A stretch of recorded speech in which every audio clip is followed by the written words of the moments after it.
जब अमावस्या का दिन आया, दीपावली का दिन आया, तो सत्यशर्मा ब्राह्मण फिर राजा के पास गया, वरदान याद दिलाया। राजा ने पूरे नगर में डुगडुगी पिटवा दी कि आज हमारे नगर में कोई भी प्रकाश नहीं करेगा, कोई भी हमारे नगर में आज अपने घर में दीपक नहीं जलाए। राजा के वचन सुनकर किसी ने भी अपने घर में प्रकाश नहीं किया और सत्यशर्मा ने अपने घर को बहुत शोभायमान किया। हर्ष गीत आदि युक्त दीपों की माला की, हवन किया, पूजन किया।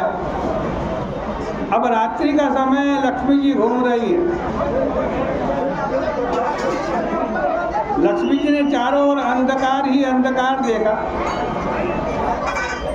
उस ब्राह्मण के घर को अलंकृत तथा उसमें ज्योति का प्रकाश उसे दिखाई दिया। हाथ में लीला कमल लिए हुए लक्ष्मी जी मंद मंद मुस्कुराते हुए उस ब्राह्मण के घर में आ रही। और जब ब्राह्मण के घर में प्रवेश करने लगी तो ब्राह्मण ने रोक दिया, अभी आप हमारे घर में नहीं आ सकती। लक्ष्मी जी ने पूछा, क्या बात, लोग तो मुझे बुलाते हैं, मेरी प्रतीक्षा करते हैं, मेरे को अपने घर में लाने के लिए नाना प्रकार के प्रयत्न करते हैं, मैं स्वयं खिंची हुई तुम्हारे घर में चली आ रही हूँ, तुम मुझे क्यों रोक रहे हो?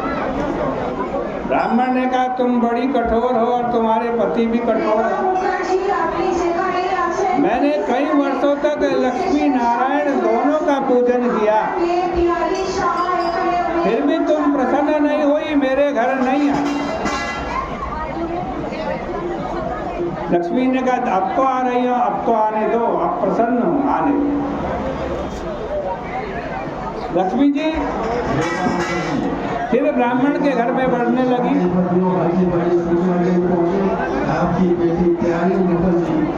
ब्राह्मण ने कहा, देवी अभी भी आप मेरे घर में नहीं प्रवेश कर सकते।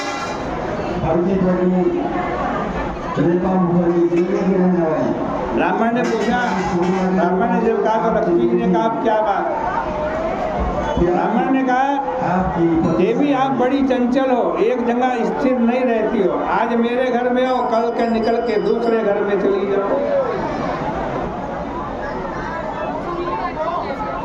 लक्ष्मी जी ने कहा, नहीं, मैं तुम्हारे घर में स्थिरता पूर्वक रहूंगी, तुम मेरा सदुपयोग करना, दरिद्र नारायण की सेवा करना, यज्ञ करना, अनुष्ठान करना, लोगों की सहायता करना मेरे से। फिर अंदर घुसने लगी। फिर ब्राह्मण ने रोक दिए, कहा, देवी आपके अंदर एक दोष और है।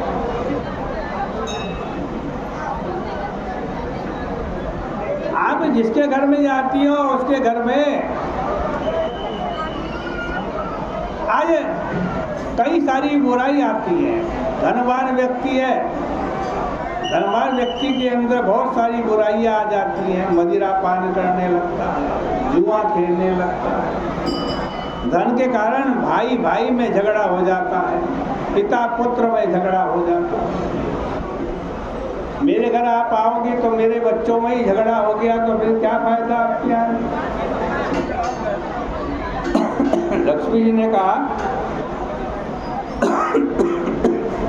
देखो ब्राह्मण देवता, मैं तुम्हारे घर में निश्चल होकर के रहूंगी,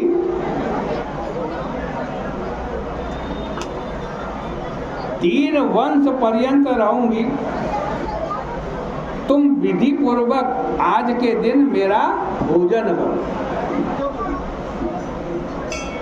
ब्राह्मण बोला, मैं किस विधि से आपका पूजन करूं?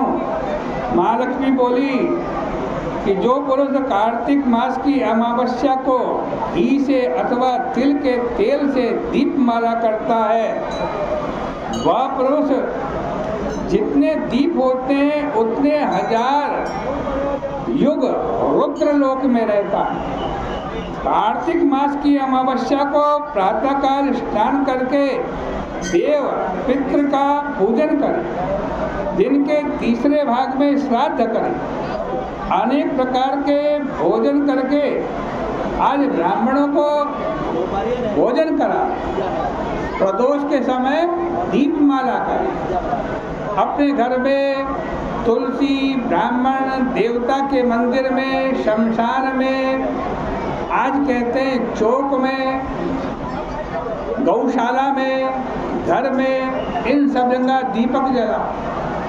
जैसे पतिव्रता स्त्री पति के पूर्व जागती है, उसी तरह हम विष्णु भगवान के जागने के 12 दिन पहले जाग जाते हैं। आज से 12वें दिन नारायण भगवान जागेंगे, प्रबोधनी एकादशी के दिन।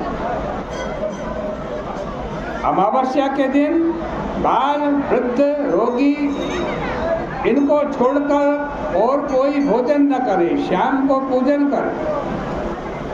शुरू में स्वस्ति वाचन पूर्वक संकल्प करके गणानान्ता इस मंत्र से गणेश जी का पूजन कर।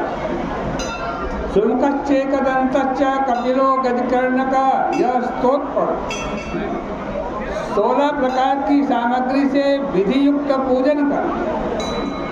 कुबेर का पूजन तथा नमस्कार करे। कहे, हे कुबेर, सदा लक्ष्मी के साथ हमारे घर में स्थिर रहो। ऐसे आवाहन करके पूजन कर।